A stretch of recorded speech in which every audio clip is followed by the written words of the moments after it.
Hello everyone, welcome to Study Norms. This is Kavita और आज के सेशन में हम डिस्कस करेंगे जो आपका अभी जम्मू कश्मीर लद्दाख हाई कोर्ट का सिलेबस आ चुका हुआ है और उसमें भी मैं स्पेसिफिकली आपके साथ जो इस वीडियो में बात करने वाली हूँ इंग्लिश लैंग्वेज के सिलेबस की। ठीक है ना। अगर आप लोगों ने सिलेबस देखा होगा तो वहां पे मेंशन प्रॉपर 4 कंपोनेंट्स दिए हुए हैं आपके, जिसमें से एक कंपोनेंट रहता है आपका इंग्लिश ग्रामर का, वेटेज है 30 मार्क्स की। सेकंड कंपोनेंट रहता है आपका करंट अफेयर्स का, जिसकी वेटेज 25 मार्क्स की है। थर्ड कंपोनेंट रहता है आपका कंप्यूटर्स का, जिसकी वेटेज दे रखी है 15 मार्क्स की। और लास्ट कंपोनेंट रहता है आपका job oriented questions, that is 10 marks का, उसको वेटेज दे रखा हुआ है। तो कहीं ना कहीं देखा जाए अगर तो इंग्लिश को सबसे ज्यादा वेटेज इस एग्जाम में दी गई है और हम सभी के लिए ये काफी अच्छी अपॉर्चुनिटी है कि इस पेपर को हम क्वालिफाई कर सकें, बिकॉज इंग्लिश को 30 मार्क्स दिया गया है। एंड एक पॉजिटिव एस्पेक्ट ये भी निकल के आता है कि इसमें there shall be no negative marking in this exam. कोई भी नेगेटिव मार्किंग नहीं है। तो जितने हम क्वेश्चन अटेम्प्ट करेंगे आप मान के चलो आपको उसका पॉजिटिव ही रिप्लाई मिलेगा, वहां से आपका कोई नेगेटिव मार्क्स नहीं कटने वाला है। ठीक है ना। अब सबसे पहली एंड फॉरमोस्ट कि इंग्लिश को पढ़ना क्या है, how to crack this English grammar, specifically किसी भी एग्जाम के लिए स्ट्रैटेजी क्या रहता है इस इंग्लिश को पढ़ने का। तो देखो, सेंटर्स के एग्जाम होते हैं वहां पे इंग्लिश को अच्छा खासा वेटेज दिया होता है तो बच्चे पढ़ते भी इंग्लिश को, लेकिन स्टेट में क्या होता है हमारे जम्मू कश्मीर में बच्चे लैग कर जाते हैं, क्योंकि बच्चों को पता है हार्डली 10 मार्क्स की आती है या 15 मार्क्स की आती है। आप प्रीवियस पेपर्स देख लीजिए, हार्डली इतने ही मार्क्स की आती है। तो हम लोग इतना बॉदर नहीं करते, हम लोग मैथ्स को पढ़ेंगे, हम लोग रीजनिंग कर लेते हैं, जीएस के पीछे भागते हैं, लेकिन इंग्लिश को इतना इंपॉर्टेंस नहीं देते हैं। तो ये हाई टाइम है आप लोगों के लिए कि 30 मार्क्स का अगर इंग्लिश आ रहा है and with no negative marking, तो हम इसको भी सिस्टमैटिकली स्ट्रैटेजिकली वे से पढ़ना स्टार्ट करें। अब देखो, इंग्लिश को डिवाइड किया जाता है आपके 2 कंपोनेंट्स में। ठीक है ना। एक होता है ग्रामर कंपोनेंट और एक रहता है आपका वोकैबुलरी का कंपोनेंट। अब अगर मैं ग्रामर की बात करूं ना आपके साथ, तो ग्रामर में आपको पार्ट्स ऑफ स्पीचेस सारे करने हैं, जिसके अंदर आपने देखा है आपके नाउन है, प्रोनाउन है, verb, adverb, adjective, conjunctions, prepositions, article, ये सारे पार्ट्स ऑफ स्पीचेस करने ही करने हैं। इसके अलावा आपको टेंसेस करने पड़ते हैं। इसके अलावा आपको सब्जेक्ट वर्ब एग्रीमेंट पढ़ना पड़ता है। ठीक है ना। और भी टॉपिक्स, नरेशंस है, वॉइसेस, ये सारे करने पड़ते हैं। और अगर आपने जेएंडके हाई कोर्ट का सिलेबस देखा होगा अभी का, तो उसमें भी मेंशन किया हुआ है, आप सिलेबस खोल के चेक करें, टॉपिक नंबर 1 दे रखा है वहां पर, क्या वहां पर लिखा हुआ है आर्टिकल्स, देन वहां वर्ब्स है, वहां टेंसेज है, वहां नरेशन दे रखा है, वहां वॉइसेस दे रखा हुआ है। ठीक है ना। ये टॉपिक्स वहां पर भी मेंशन किए गए हुए हैं। इसके अलावा आपको इन सभी टॉपिक्स को पढ़ना है। इसके ऊपर आपको एरर्स, जितने ज्यादा एरर्स करोगे, जितने ज्यादा एमसीक्यूज लगाओगे, उतना ही आपका जो रेट ऑफ है ना, आप कह सकते हो कि आप कंपटीशन में आगे ऊपर आ जाते हो। ठीक है ना।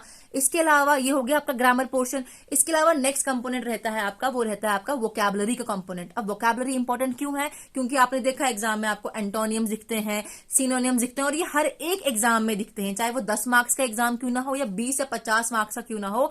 अगर इंग्लिश सेक्शन है तो वोकैब के एंटोनियम, सिनोनियम्स आते ही आते हैं। इसके अलावा आपके ईडियम्स एंड फ्रेजेस, जिसको आप कहते हैं मुहावरे और लोकांक्तियां, ये भी एग्जाम में पूछी ही जाती हैं। ठीक है ना। तो आपको हम इसके ऊपर भी लेक्चर्स देंगे। ठीक है। इसके ऊपर भी आपको हमारे थ्रू वीडियोस मिलती रहेंगी। ठीक है।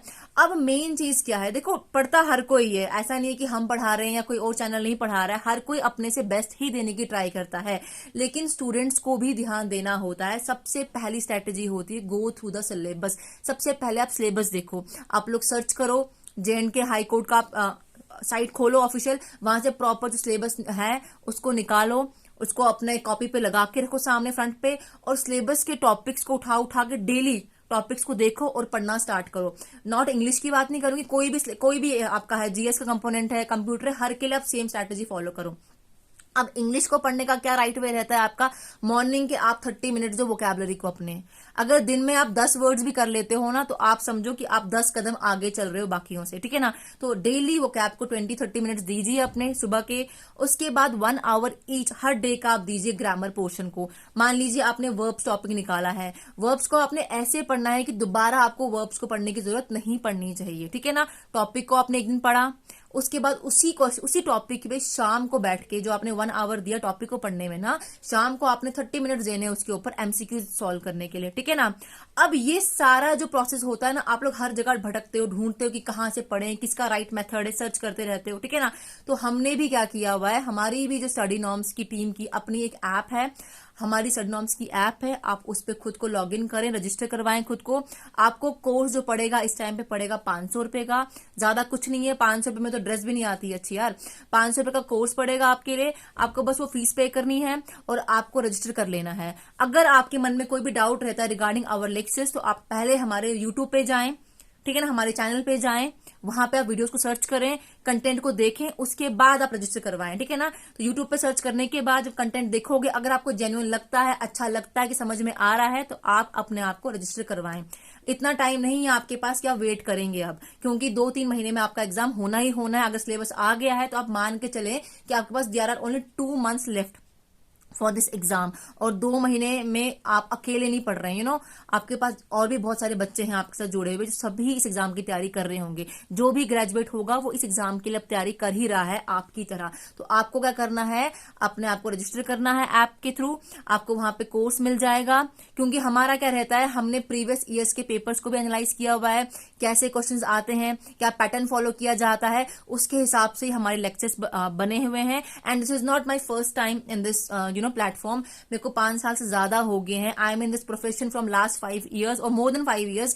तो मैं आपको अच्छे से गाइड कर सकती हूँ इस चीज के बारे में कि पेपर्स कैसे आते हैं। स्पेसिफिकली इंग्लिश की बात कर रही हूँ, तो आपको वहां पे प्रॉपर वीडियोस मिल जाएंगे।